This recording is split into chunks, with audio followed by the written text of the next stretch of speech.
truth actually matter to you? Hello, how are you? Hello. She's almost naked and look at you, you're like in Alaska. It's about 87 over. It's gonna be hot, but it's not hot right now. That's true. Listen, It's warming up. sneak up on us. All the gear, all the time. This is my Shit. He's ready. Yeah. Yeah, it was chilly when I woke up this morning. So I put on a sweater. Hello. A toy store in this room.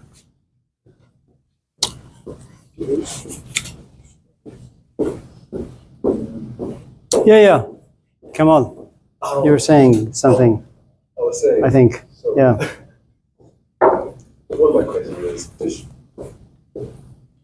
one, does objective truth actually exist? And if it does exist, Subjective truth, you said? objective, Objective, okay. and if it does it actually matter? I guess I do think objective truth exists, but I don't think it necessarily matters.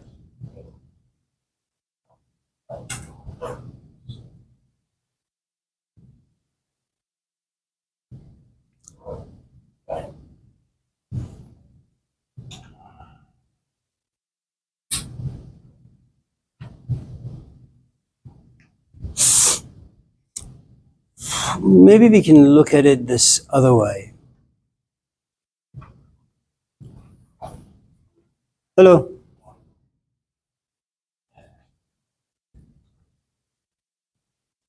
You ever been involved in a mass movement, like thousands of people marching the streets every day for weeks, months? I don't really think people know what they want. That's a very difficult place to be, to know exactly what you want.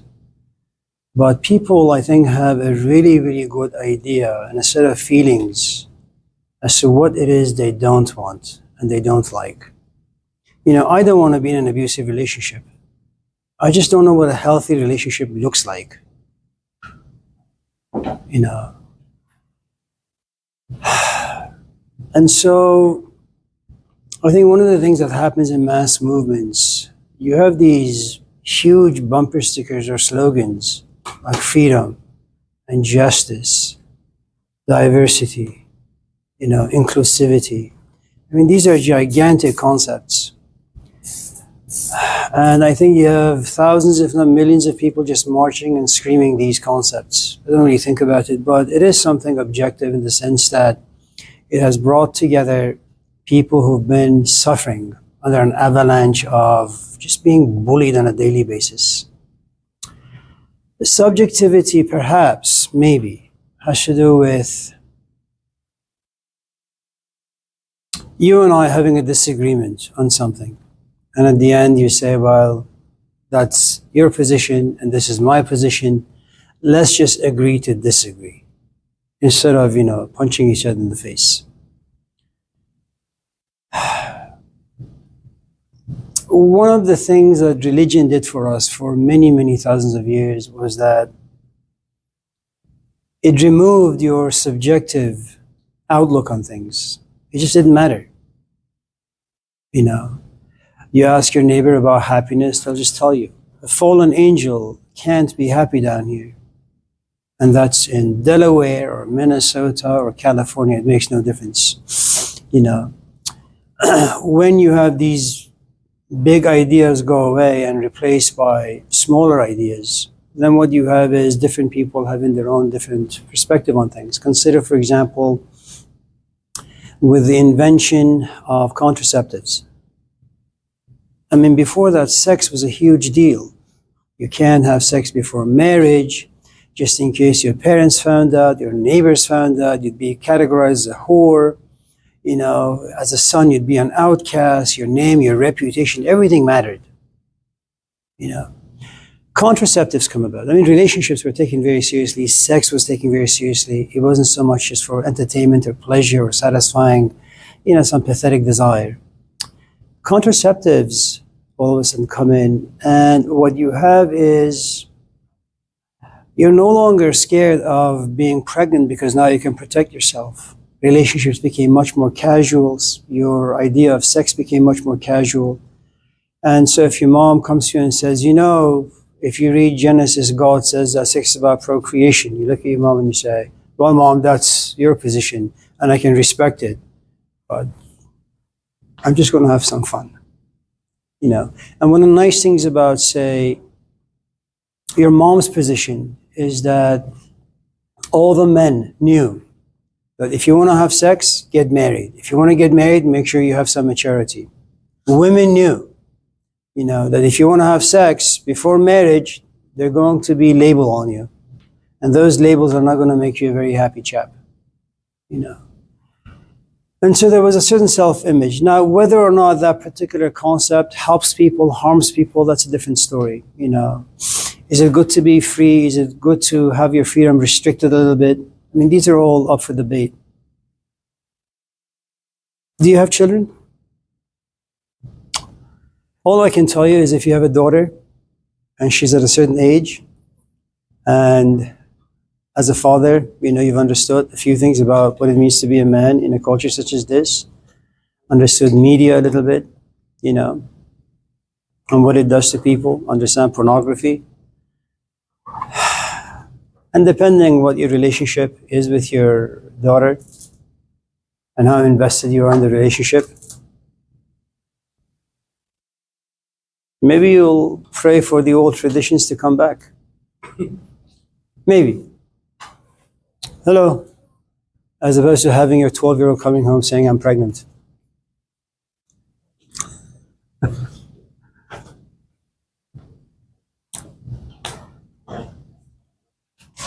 Rough.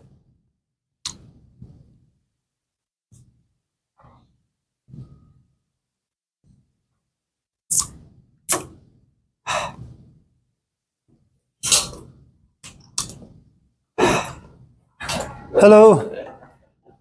Kamal, is your house clean? Yeah. Like clean? Yeah. Have you ever had like your house just up and cluttered? Like a bomb just dropped in it? I grew up like that, which is why I don't look like that. You know, one of the problems with having a house that's messy is that the physical aspect of it impacts you on so many levels as a human being. Your emotions, your physical body, the way you think.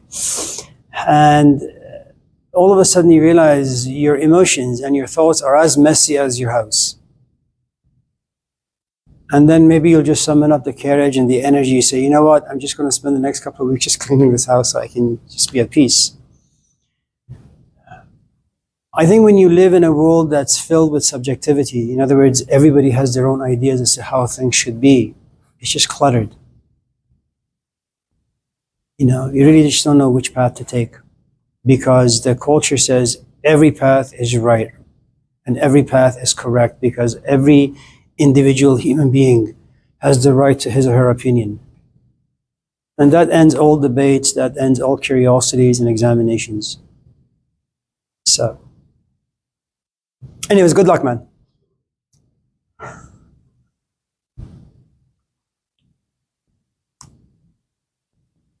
See, the problem with me and you, well, it's really yours more than mine, is that I'm near the end of my life. You know, in a few years I'll be done. You, on the other hand, you have another hopefully 60, 70 healthy years to go. It's a tough spot to be, where there is no GPS to life. You got to wing it as you go. So I think you should stock up on Prozac and drugs and just keep them handy in a couple of years, you know.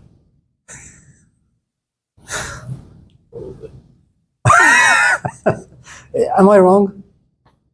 It just brought me back to a memory. Well, let's move on then. Ah.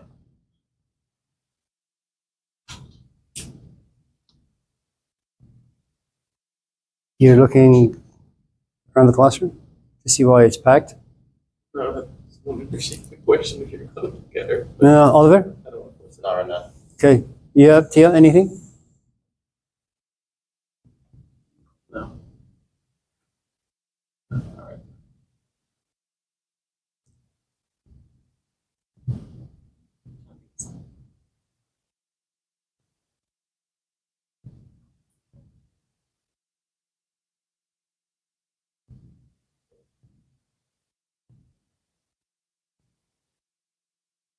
Another question.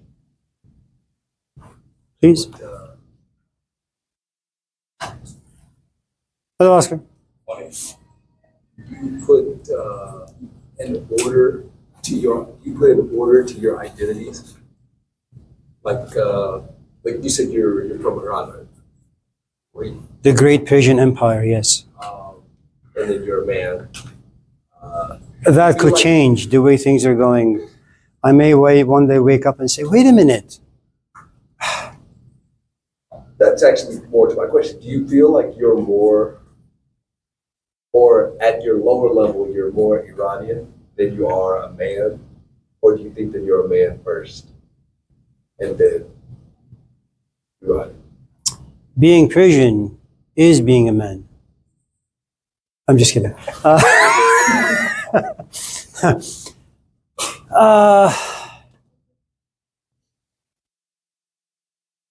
I don't think I've ever looked at it that way. Am I first a man and then Persian, or Persian and then a man? All I know is I'm Persian. Now, there are a couple of things.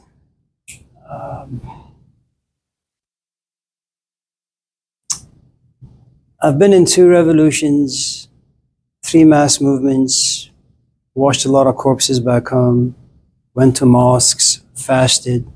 I speak the language, read the language, sing the language, music the language. All the people I've known in the past, like 60 years, have all been Persian. I've never really had Western friends, aside from students. And I think as you get older, look, may I? You live in a dominant culture, which is categorized as Caucasoids, i.e. white. And we'll go into anthropology in a few minutes. Hello. How are you, Tyler? And so, it's really difficult growing up, trying to figure out how best you should navigate your life. And you say to yourself, okay, who in this culture has the most power that I can be to my advantage? And you say, well, it can be black people, it can be brown people, it can be yellow people. All the power resides in the hands of the white folks. So you change a little bit of yourself, your language, the way you dress, the way you speak, all those things. There was a documentary some years ago, it's called Color of Fear. It was done by an Asian man whose father was shot in a restaurant. And his mother tried, her best to convince her son that people of certain colors should be demonized. He refused, eventually made this documentary again called Color of Fear. And there was this African American, he said, I wear a suit and a tie, and I work for a gigantic company, but man, when it's 5 o'clock, I get in my car, take off my clothes, I go home, and I want to be black, or I want to be brown, or I want to be yellow, or I want to be white, whatever the case may be for you. Assalamu alaikum. I think as you get a little older and as you gain a bit more maturity, you have a tendency of just going back to your roots. I don't know how that happens, but it happens. You don't find yourself that interested in playing roles anymore to fit in, And so I think as I am aging a little bit, I am much more Persian now. I refuse to get bullied. I am by nature very passive. Sometimes I look at my brother and say, I want to be like him. But he's wired differently than I am. It takes a lot for me to kind of come out and be aggressive, because my tolerance is quite a lot. So Um, now at this stage, I just fight. I fight with anyone who pushes me around the wrong way.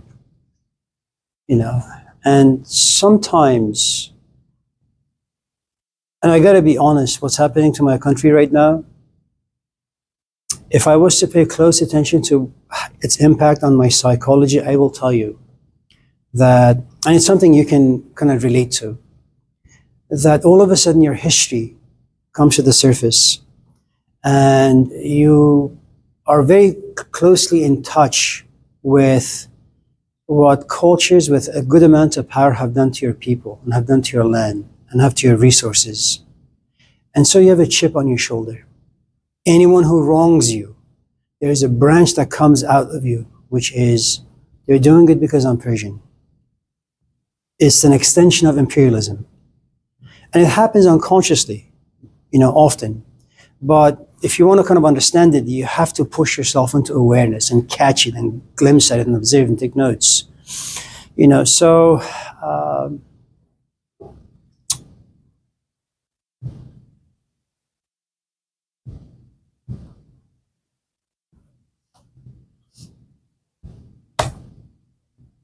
at the end of the day, that's just all you can do. Just throw your hands. Good luck. Matthew. What's the right amount of stuff to have? Like, I was watching an old movie and like they're running away, you're going on this long trip, and they just packed a suitcase, and that was like their whole life was a suit, some underwear, some socks, and that was it. And I noticed a lot of more mature folks just have t-shirts, a couple pairs of shoes. But like being younger, it's like I need more stuff. So I think without being aware, you begin to accumulate things. And then you continue accumulating things, And if you kind of drive by neighborhoods and when their garage doors are open, you kind of look and you say, oh my God, what the hell is that,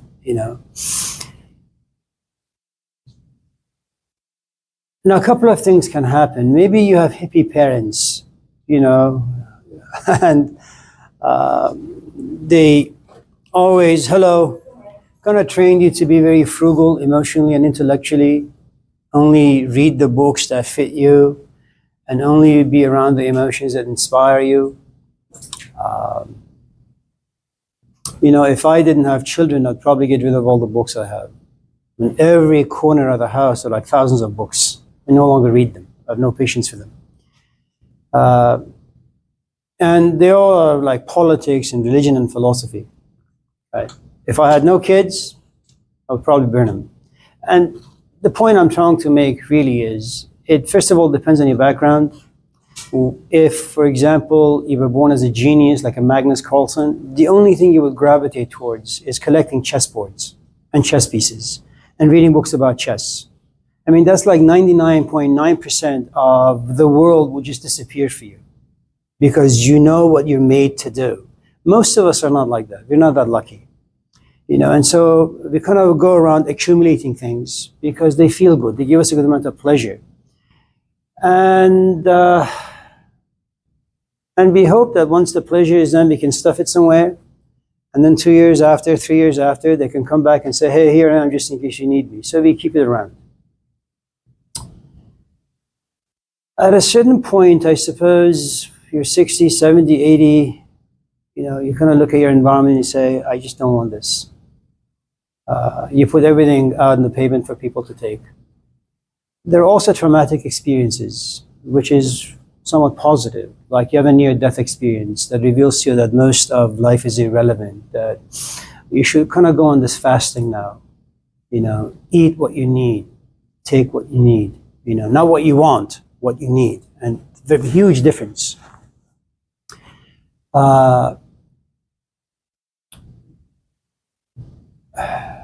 Sometimes you run into a Socrates. Can I tell you a story?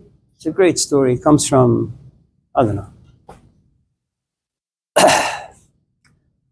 There was a guy who enters this town And he liked to like sleep without his clothes on.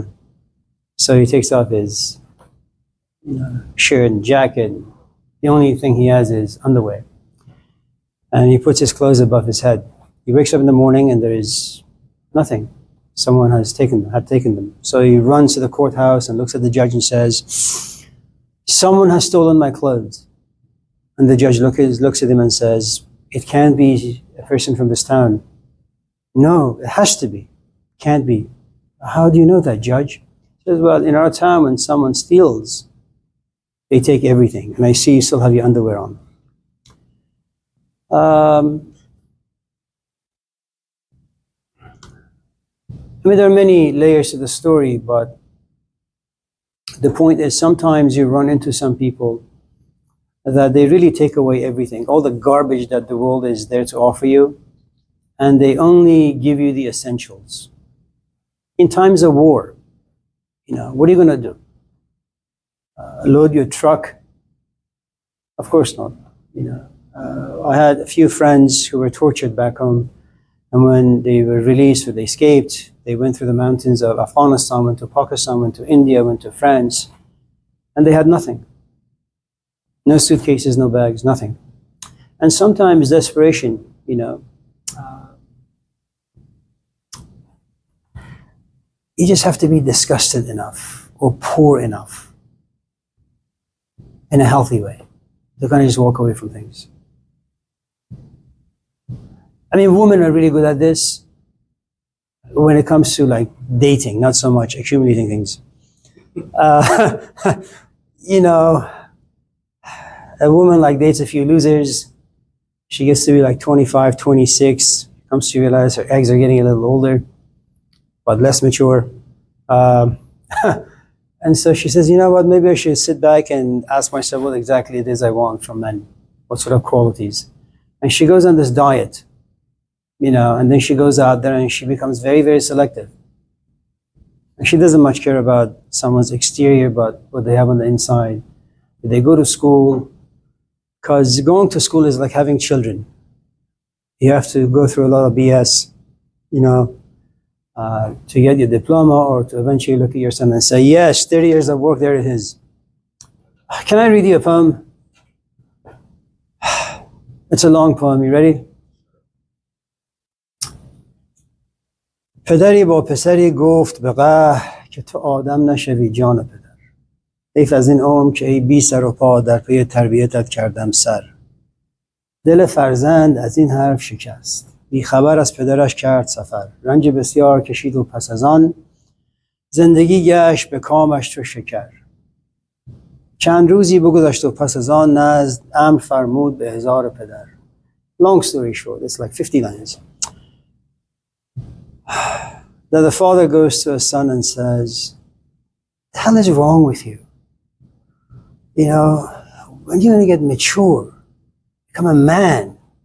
Not just having a penis, becoming a man, And so the son is like broken by what the father has said, is sad and depressed, and leaves town.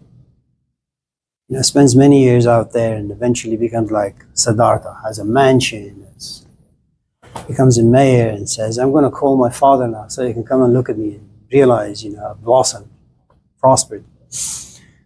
So the father comes, the shoes are torn, his hair is gone, his beard is long and gray, his back is bent, but recognizes the son. And the son looks at him and says, Dad, look at all the stuff I got. And he told me I won't ever reach maturity. So I never said you will not buy a house. I never said you will not, have money. I just said, when are you going to become mature? And this is no sign of maturity. Oh, that was tough.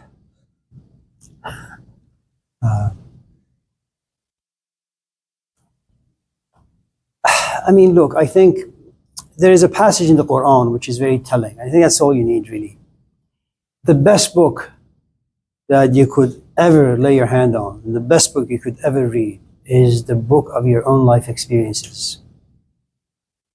The only problem with reading your book is reading it by itself is not enough. You got to pay attention to the things you read. and you got to take notes, and you need to understand, and you need to connect the dots, you know. And so when you read with understanding, then you can kind of take some lessons from that. Consider how many times, for example, let's just say I'm an alcoholic and I want to quit. It's a great desire to have, but I'm going to be kind of bullied by my habits.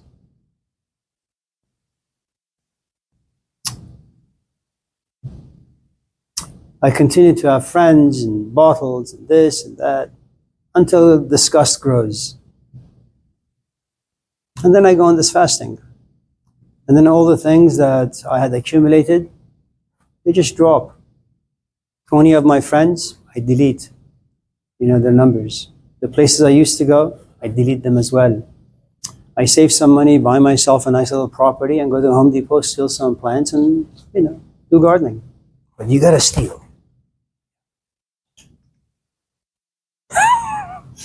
I do teach ethics, by the way. Tyler? How would you define the concept of the soul? The soul? Yeah. I wouldn't. All I can tell you is that I think all of us have these moments, and I don't know how they happen. For the professionals, they have a long shelf life. For the novices, someone like me, they come like for 5 seconds, I experience something and it just goes away. But it leaves behind a memory,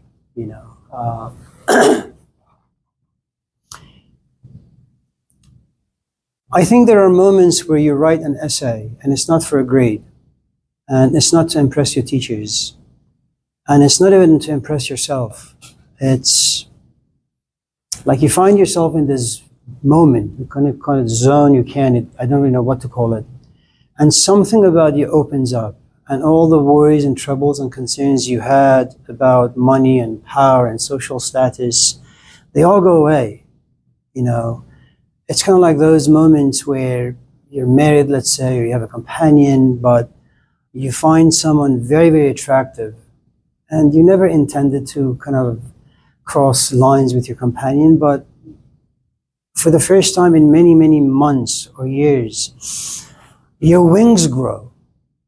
And you say, man, I haven't experienced this in such a long time, And it makes you very honest. And it's something that, the ancient Greeks, like Sophocles, it's a tragedy of life. A good man, a good woman who minded their own business, who wanted to have a relatively healthy life, all of a sudden finds themselves at a crossroad. Do I want to go back to a dead relationship that's safe and secure, or do I want to pursue my wings because I feel them and see them? You can manufacture those moments, And I suppose that's a very generic definition of, at least for me, of what a soul may look and feel like. You don't have to be religious for any of that, I think when you look at Karl Marx, for example, when he's in his younger days, he was a very abstract philosopher. Let me just sit in my office and talk about, I don't know, like how history unfolds. At a certain point, he becomes really curious, and I don't know how that happens for anybody, we've been here for like a number of weeks now, and there are some people who just look dead to me. Don't look at them, don't, ask them, do you have any questions? Nothing, I just pass them by. How is it that after so many weeks, and me screaming and saying all these nasty things, no dent, So curiosity by itself is kind of a magical or a free gift that, in as much as it's free, it's not given to everybody freely at the same time. It just happens in moments. At a certain point, he says, you know what, I want to go and visit the factories at 3 or 4 in the morning. I just want to see how it looks like, how it feels like. And you go in there and they're like 6-year-olds, 7-year-olds, and they work there for like 20 hours a day. And they go home, they go to the factory having nothing, and they go home having nothing. And you have to keep them at poverty line. So, and when you're poor, you want to make sure that poor people don't get depressed, because depression can lead to a branch called hatred, and hatred can create revolutions. You want to make sure poor people are always at this stage of despair and depression that doesn't lead to hatred, but it has hope in it. That if I, instead of working 20 hours, if I work 23 hours, maybe I can save some money. That's how it needs to function. And, you know, he's moved by what he sees. And he trashes Hegel, his mentor, the person he worshipped. And this is like a romantic guy. I mean, all romantic philosophers have abstract philosophies of life. You don't find people like Malcolm X, you know, like they're hands-on. You know, you find academicians, that's what they are.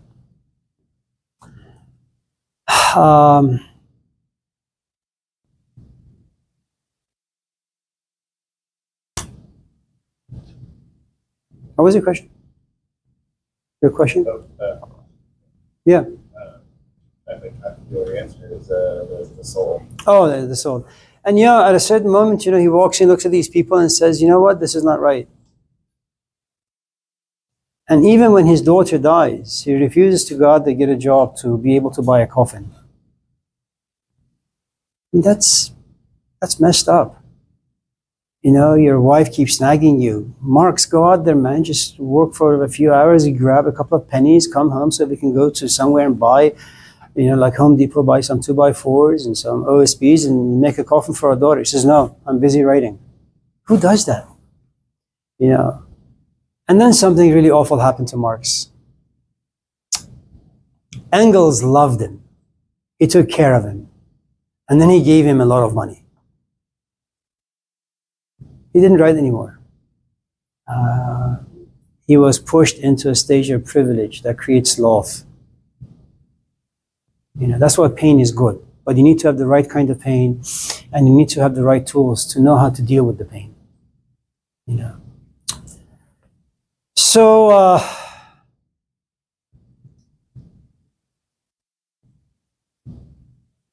that's what a soul is.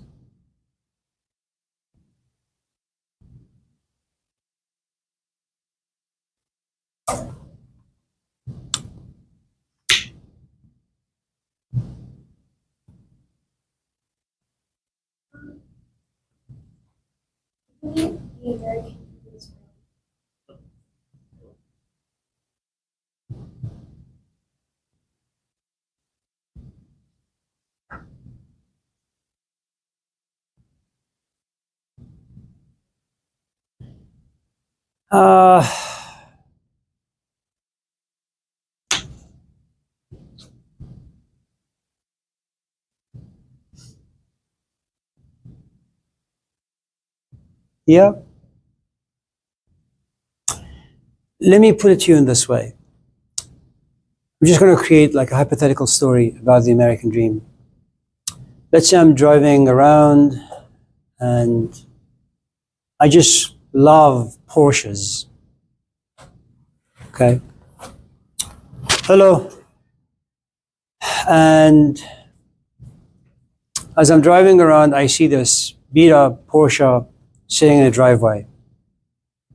I knock on this guy's door and he says, yes, I want to buy your car.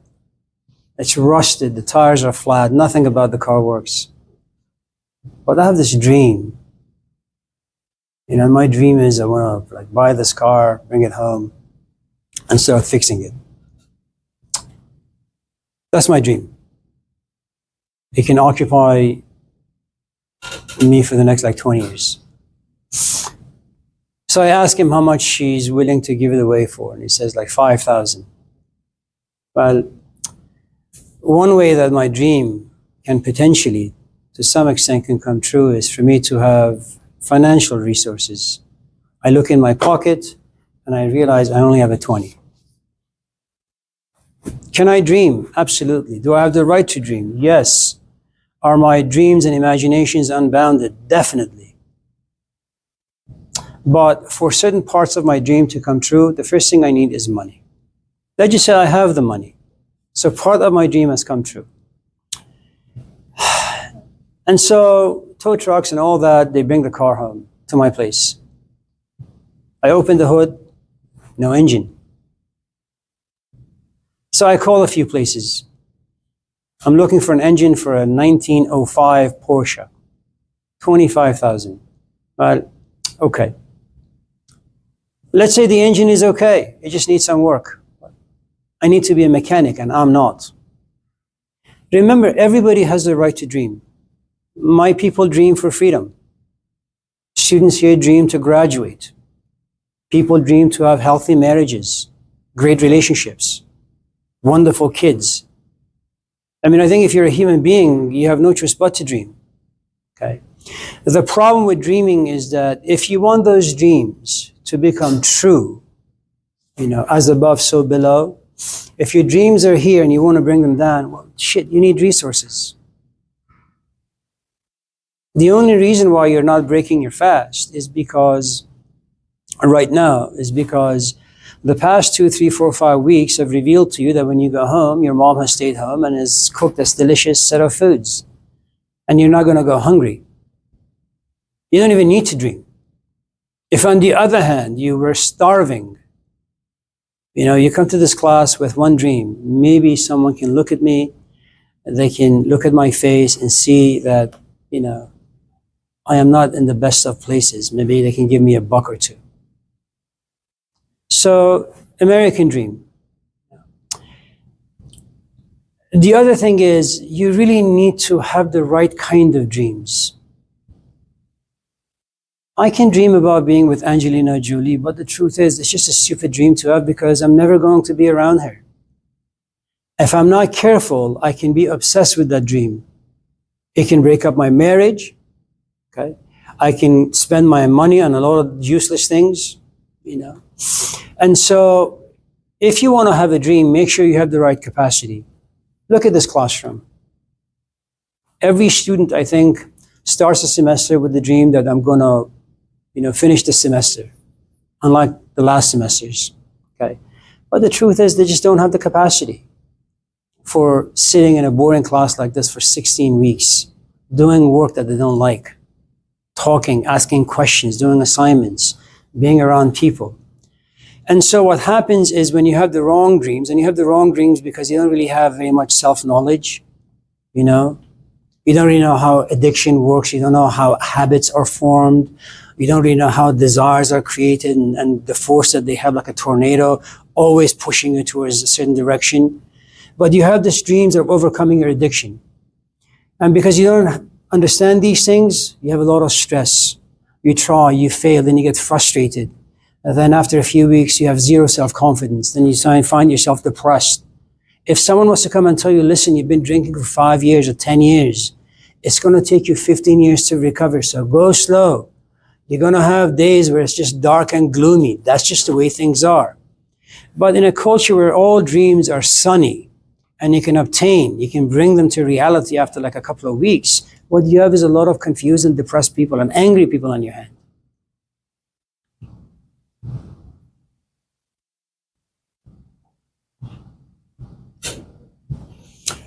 So yeah, dreams are great. And you don't have to be an American to have a dream. You're a human being, you'll have dreams.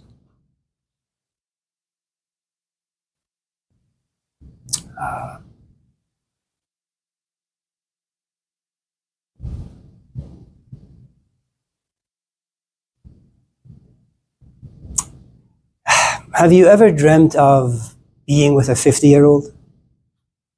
The answer is yes. He went somewhere, it was a gathering, he started singing this Arabic song and you fell in love with his voice and his body language and his soul. And you go home and, you begin to kind of fantasize about certain things. The way you abort that dream is because, first of all, there is too much shame inside you to even bring it up to your parents. So part of that dream is chopped. Then you can't even fathom being with a 50-year-old. So a more part of that dream is chopped. Then you realize, well, it's just, it was a party. You ran to the sky, into the sky, and you sang a song. You were inspired, but that was it. The point I'm trying to make, you have a lot of things that distract you from that dream, and eventually it just disappears. It goes into this dark hole. If you keep fantasizing about the dream, it becomes a bit more pushy to the point where you find yourself obsessed. And once you get to that place, you need to understand what your capacity is, what your resources are, and then you need to find a support system who can either push you towards a dream or say, listen, it's unachievable right now. So, you want to get married now? You dream for a good marriage now? And I have no doubt that your companion is going to be about 22, 23.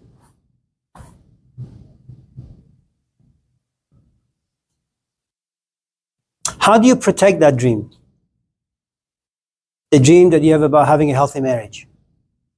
You examine the nature of men. You examine the nature of 23-year-old men. You examine the nature of a 23-year-old man who was born either here or in Yemen. If you fail to examine those very important components, there's a good chance that you'll just be one of those numbers that's out there. You went in with a dream, it turned into a nightmare. Oh. Oliver. I'm sorry, Nathan. I have one. Going back to By the way, I don't mean to this is just the way I speak. If any of you are ever offended by colorful language or the way ideas are expressed, just raise your hand. You don't need to walk away from the class frustrated. Yeah, sorry. I'm just kind of going back to the singularly focused genius people. What do your personal relationships look like? And can they have normal relationships with people? No. I think in all relationships, there is one person who's always going to be dominant. It's either going to be the woman, it's going to be the man, whether for just gender reasons or emotional reasons. One person will always have more power, and one person will always love more, which means the other person will love less. Okay? And so the person who loves less has more power. It's much easier for them to walk away.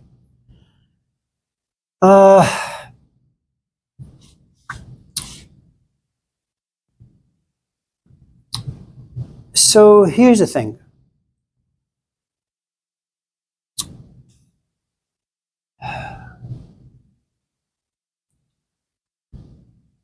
Let's say you and Tia have been in a relationship for 10 years. You work at Costco, and she works at Costco. Is that okay? Costco, by the way, is very diverse and inclusive. And gives great benefits. Now, and you guys have been working there for about, 10, 15, 20 years.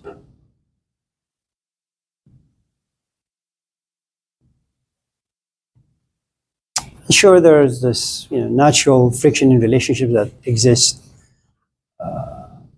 always existed, even in times of Adam and Eve, in Garden Eden. Then one day you go to Tia and you say, Tia, I'm thinking about taking a class one night a week. Will that be okay with you? She says, well, shit, we ain't got no babies, and we have no dogs or cats or rats. And since you're not going to be home on Monday nights, I'll get an extra shift at Costco. No problem. Fine, go knock yourself out. And let's say you take a sociology class or a history class or a psychology class. And again, this is going back to the soul question that Tyler asked.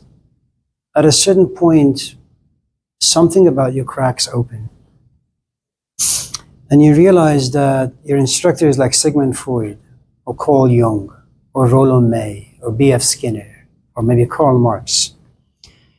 And every day or after every class meeting, you go home with more cracks inside you. You begin to ask more questions, doubt yourself. You begin to kind of reflect on the way you've lived your life and your relationship with Tia. I'm saying your name right? Mm-hmm. Yeah. Now, she doesn't know any of this stuff that's happening to you, but it's happening to you and you can't really understand it. And you want to go home the same way you left your house, but the power of the ideas are just far too much, you know.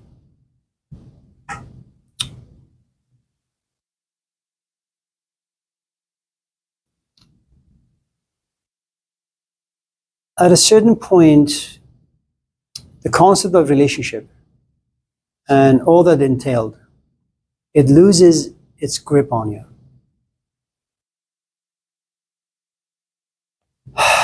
And you just no longer want to be in it. 10, 15 years of history making with your lovely woman, you no longer care and you walk away. Because you have found another love. You know, some people love human beings, some people love crafts. In your case, you have fallen in love with Sigmund Freud. Now, she's going to tolerate your absence, even though you're home. The fact that she's no longer that visible to you, and you no longer, I don't know, talk to her about Costco, olive oils and those things. And she feels less and less that you're invested in this relationship.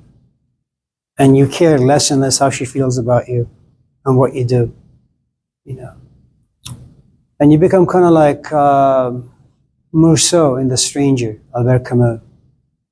You want to have dinner? If you want to. You want to have sex? If you want to. You want to go on a cruise? If you want to. You want to go to my parents' house? If you want to. Everything is whatever. It just makes no difference. I think you should always go back to the saying in the Gospels that no one can serve two masters. Masters will always have power over you. You're always going to be subject to their power. And now the question is, once you have two masters, once there is Tia and there is also Sigmund Freud, you have two masters hovering above you.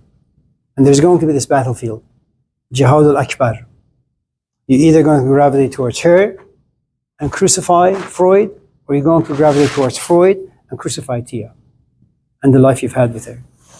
I think most of us are very lucky because we never focus on anything for far too long. And we're never really serious about anything for far too long. We treat everything very, very casually. And so we prosper, our life continues. You know, it's only when you take a social science class and you put capitalism under a microscope or human nature under a microscope where you're inspired to make some changes. I mean, we went and saw this movie in the theaters these days. It's called Hoppers. Have you guys seen it? It's beautiful. I mean, it's cartoon, it's animation, right? And the theater was packed. 200 people. People began to applaud cartoons. And they began to like cheer. Now, all of them have had moments of inspiration because the theme of the movie was we can't really coexist. We could be each other's friends. You know, this idea that you're black and you're white and you're brown and you're yellow, forget all that stuff. You know, do what Shakespeare asked. You cut someone, they will bleed. Doesn't matter about the skin color. You know, you tickle someone and they laugh. And so, what you have from 8 to 10 o'clock, all these people from different walks of life come together. They become single-minded. Their emotions are in harmony with their thoughts, and their body is right there. Hello, Alex. The movie you want is done. People go home, they talk about it. Soon they find themselves a little tired. They wake up in the morning, they say, what was the movie we watched last night? What was the movie about? You know, and that's it, it's finished. Now imagine if a wife or a husband was to take that some of the themes in the movie very, very seriously. And in as much as they want to push those themes out, those kind of components refuse to leave them. The husband looks at the wife, what's wrong with you? Did you really have to buy a Mercedes? 120,000 for what? I mean, look at the tents out there. Look at the homeless people out there. And the guy's a CEO, making like $500,000 a year. Do you need all this money? And the guy probably prays to God that, she's probably on her cycle. Maybe there's something wrong with her. Who the hell knows? Maybe she's just deep, in thought. But it doesn't go away. And before you know it, you have, two people, but very, very different focus. One is about money, the other is about, social help. So,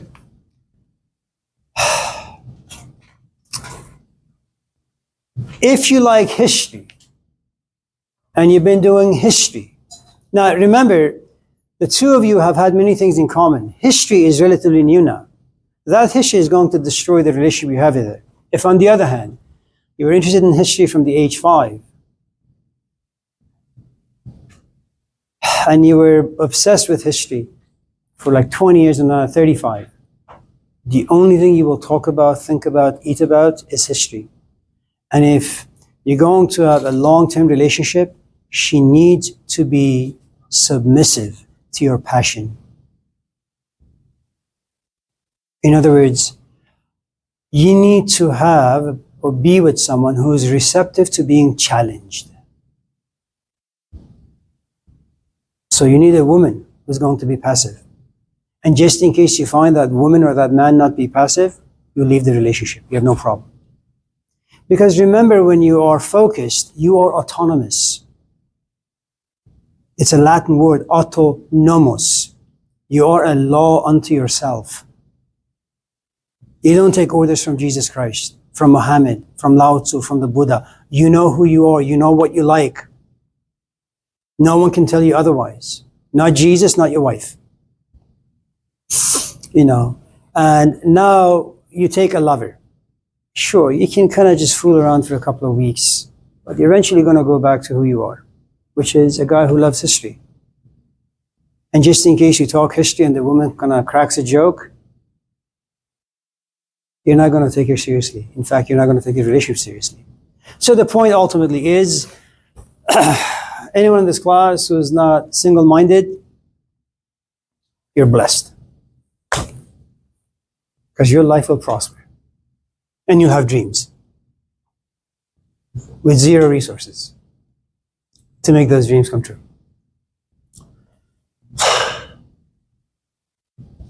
Oliver? Is that? Sophia? Oscar? Why did you choose Islam? Why not like Zarathustra, like a previous religion dominant in Iran? Given the beginnings of Islam, especially, given that you are a philosophical person.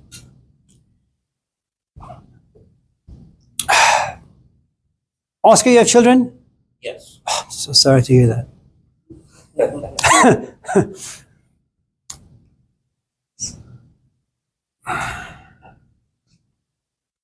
You know what racism is. Yes. And you know what bigotry is. What? Bigotry. Bigots. Yes. You're just like stupid people.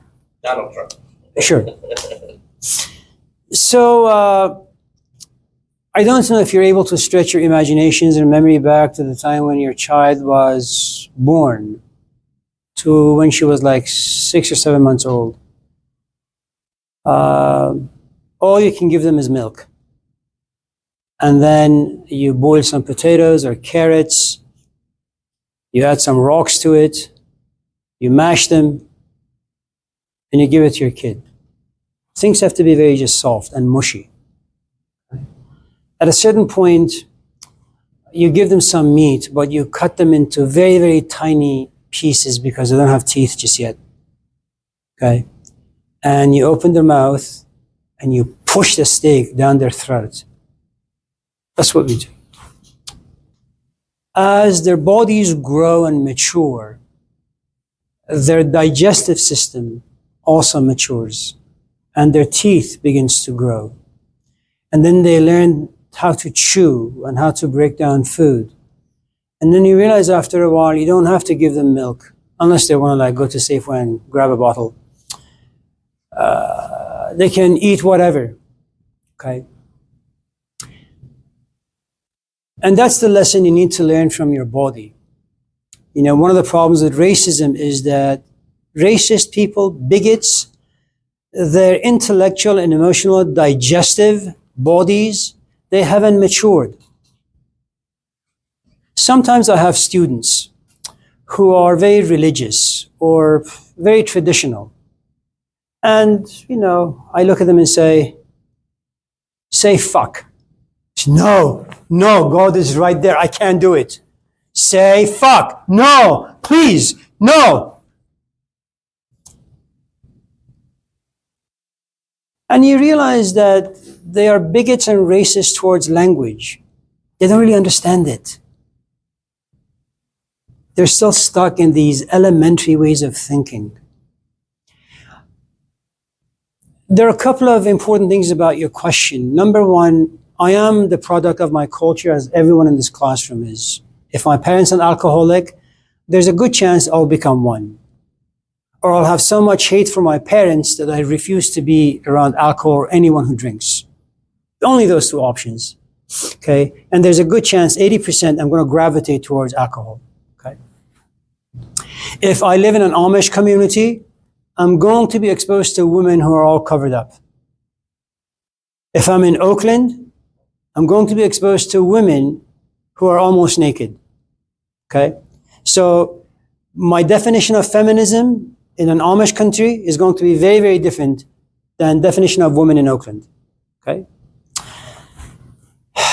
Now,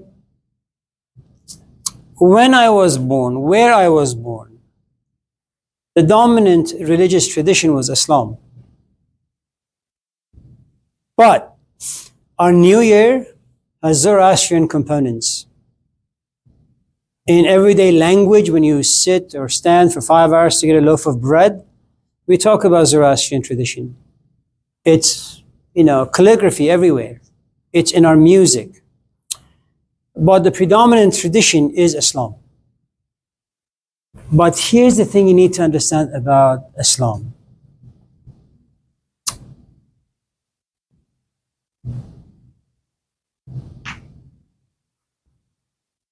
Jesus is accepted as a prophet.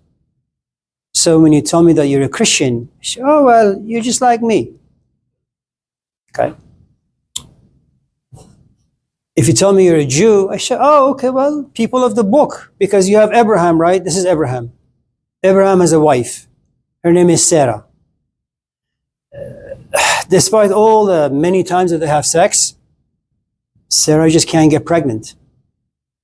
And envy runs deep in her. She's envious of all the women who have children and can get pregnant. She also loves Abraham. So she looks at Abraham and says, honey, you know I love you, but you need to go have sex with this other woman from Yathrib.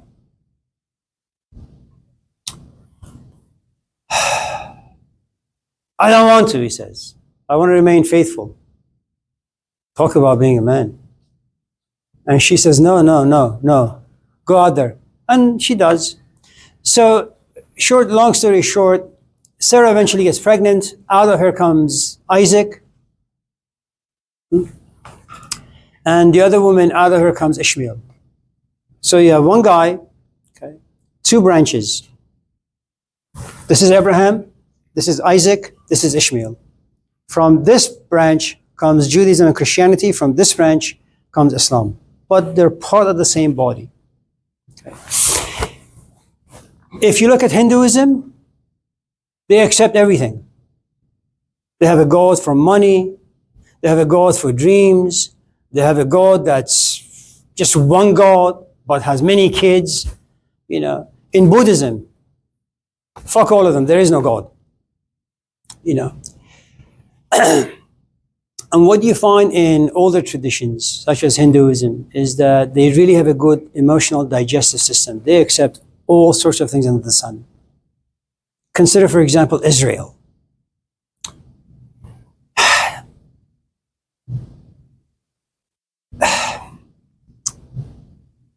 If you happen to be a clan member, white brotherhood, when you read Adam and Eve in Genesis, you define Adam and Eve as white people. I mean, that's how, the Aryan Brotherhood defined that particular story. That's how they see Adam and Eve. Okay? And you realize that when you define Adam and Eve as white folks, it means that about 80% of the human race is just trash, which means that you have every right to trample on their skull and demolish their culture. Okay.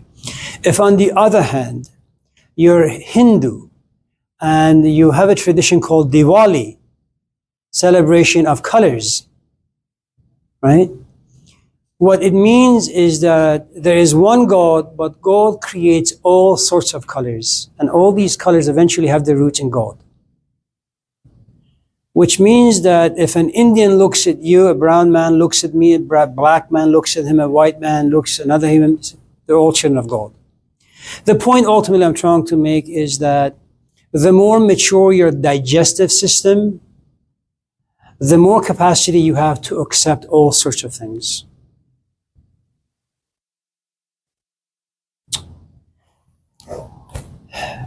There was a point in the Islamic empire where they had little to no tolerance for people of different faiths. And they wanted everybody to be seasoned with Islamic philosophy. Okay? But that's always the case when you have a lot of power. Power gets you drunk, and when you're drunk, you're not sober. And when you're not sober, you can't think straight. Time passes, and they realize the Greeks have wonderful things to offer. The scientists during the Renaissance movement have wonderful things to offer. So instead of Muslims sitting and reading the Quran, they began to comb through the books written by Plato, by Aristotle, by Sophocles, And that's what I mean by having a good digestive system,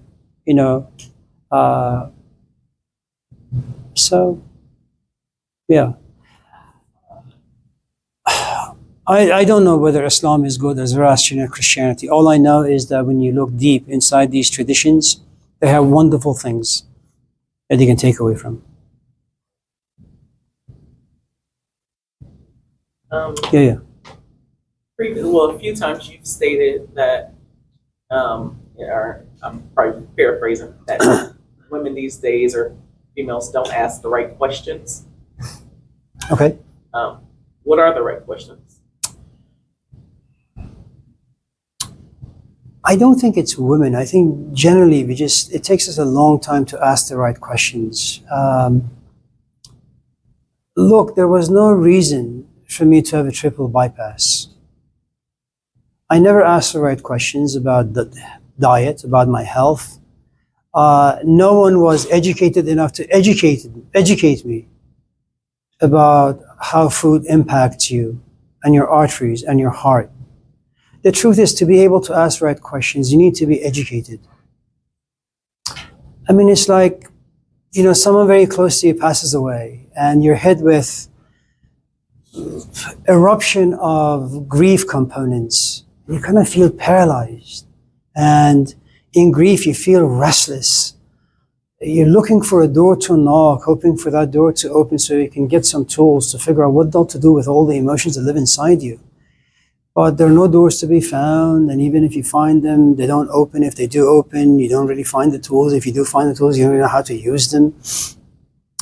And then you say, and that's where despair comes in. And then you go to the big guy, God, you help me, because humanity is gone. They don't really care for me. I don't really care for them. And so it takes, and you're only able to ask the right questions after having made a lot of mistakes. I mean, why did you come to school at this age? Why do you go to counselors now and say what classes you need to graduate? Why didn't you ask like 50 years ago? you know.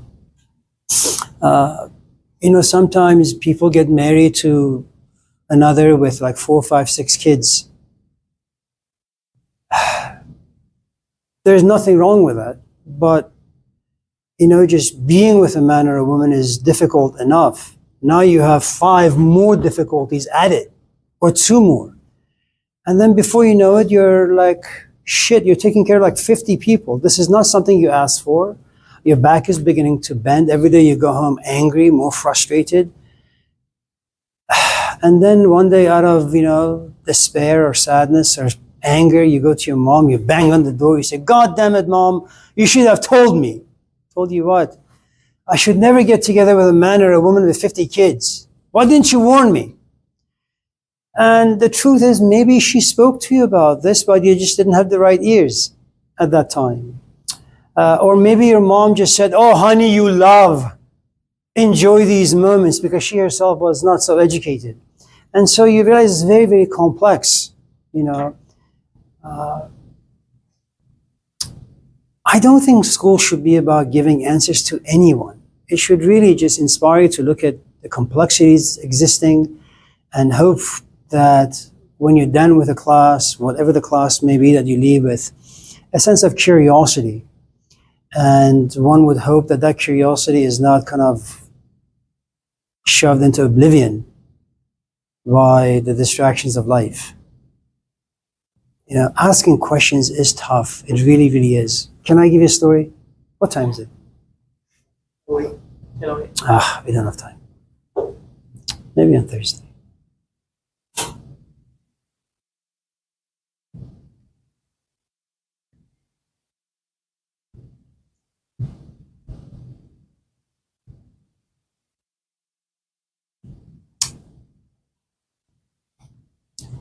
Can I be very, very, very, very honest? No? I hope you always are. I think all of us, if we knew back then what we know now, I think 90% of the things that we do, we wouldn't have done. I would have never gotten married. I would have never had children. Because they do take a good amount of time and energy.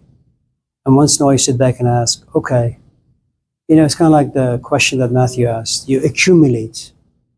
When you're in a marriage or a relationship, you accumulate emotions and memories. And some of them can create conflict. And every time you want to resolve a conflict, you have to spend energy and time and thoughts. That takes work.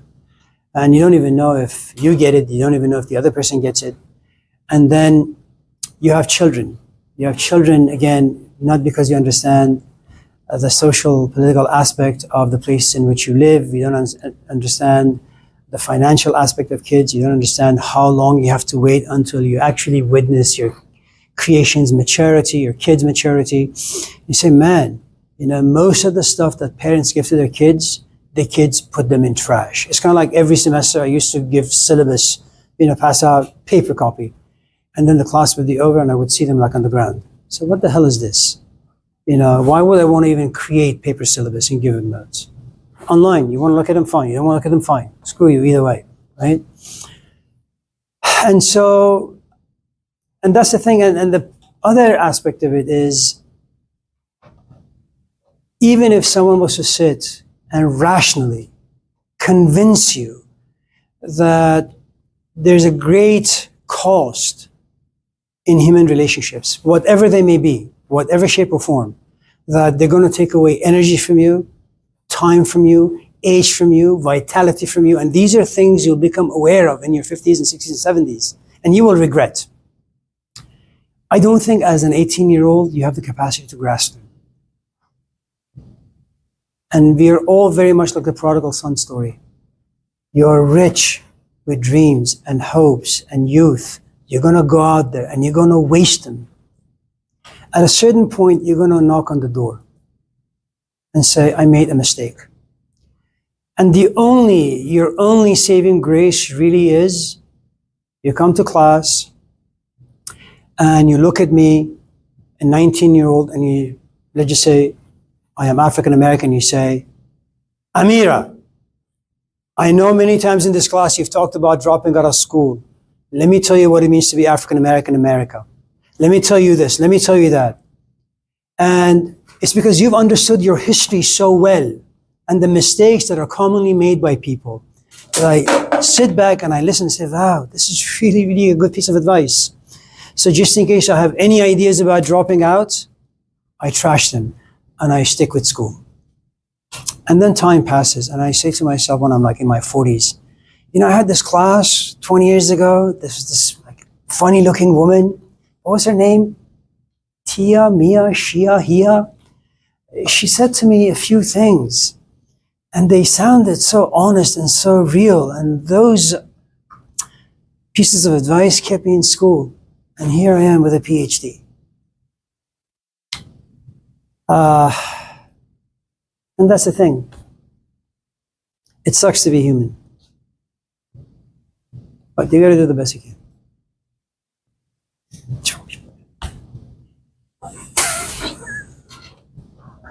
Well, it's good to see all of you. Have a good day. See you on Tuesday or Thursday. Thank you. Thank you, Tim.